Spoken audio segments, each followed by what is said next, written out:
wish I didn't have so much work. Going out with y'all would be so much more fun. It's okay, Holly. There'll always be a next time.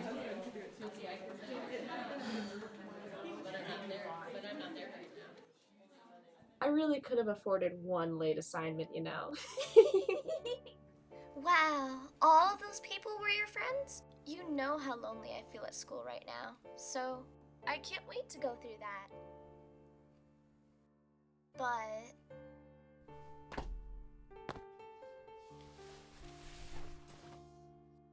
But I'm confused about what I saw before, that night that summer, and those other times. I don't think I'd want to go through any of that. yeah, none of those times were exactly fun.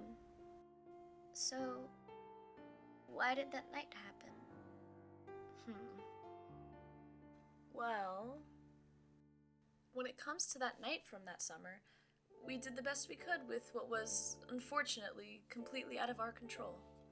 Well, what about those other times? We didn't know that saying no was an option.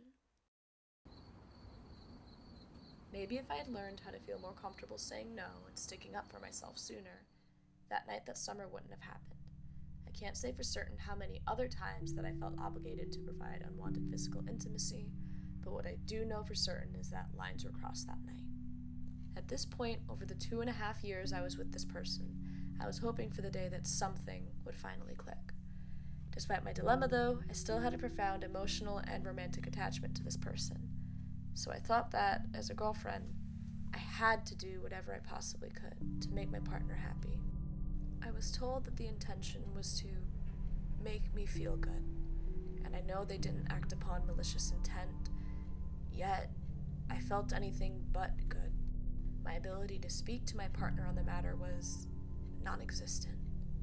It wouldn't be until I realized a few months later that I never reciprocated how they felt for me. I needed to finally focus on what I needed and wanted for myself, and pull myself out of that relationship. I felt like I couldn't properly communicate a lot of things, like how my feelings for physical, emotional, and romantic intimacy don't immediately match up the same way it does for the grand majority of people. I was put on a pedestal, like the summit of a mountain, where I felt out of reach.